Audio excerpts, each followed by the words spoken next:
Abu Dhabi Royal backs 49% stake in Trump-linked crypto bank. An Abu Dhabi Royal has moved to take a large minority position in the venture behind World Liberty Financial's planned crypto bank, according to a Wall Street Journal report relayed by Cointelegraph on August 28, 2026. The report says a group tied to Sheikh Tahnoon bin Zayed Al Nahyan backs a 49% stake in the holding company that sits above World Liberty's banking ambitions. The figure matters because 49% is a deliberate line. It hands a Gulf investor economic weight without formal control, a structure often used when a U.S. venture wants foreign capital, but needs to keep majority ownership domestic. For a project already carrying the political charge of a sitting president's family name, the ownership math is not a footnote. A Gulf power broker steps into dollar token banking. Sheikh Tahnoon is one of the most active state-linked dealmakers in the Gulf. His network runs large technology and investment vehicles out of Abu Dhabi, and those vehicles have already touched crypto through USD1, World Liberty's dollar-pegged stablecoin.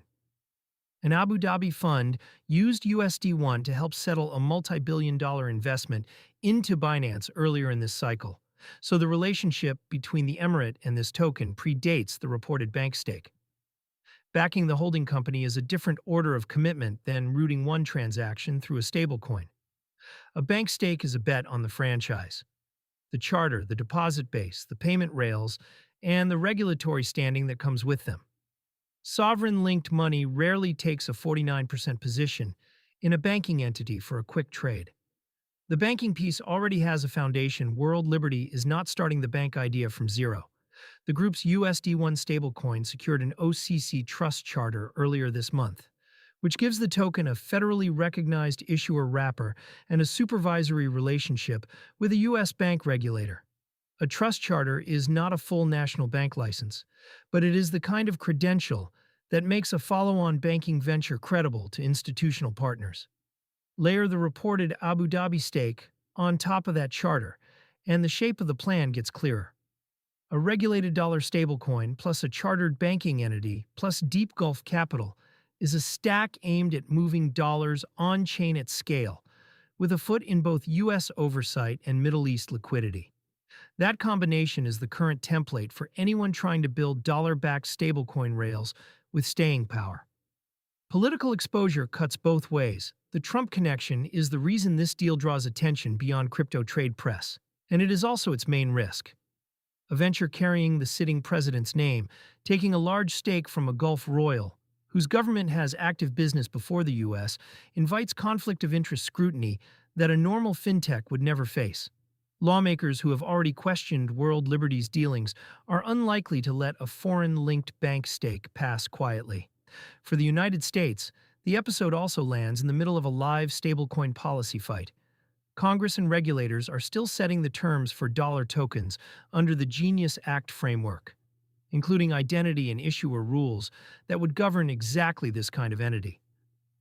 A high-profile, politically connected issuer pulling in foreign sovereign capital is the sort of case that tends to sharpen the rulemaking rather than settle it. Backdrop of a hot market. The report lands with crypto risk appetite running high. As of August 28, 2026, Bitcoin trades near $79,703, up 1.2% on the day and 6.4% over the week, while the CoinMarketCap Fear and Greed Index sits at 81, or extreme greed. Solana leads the majors, up 5.8% in 24 hours to about 106.94.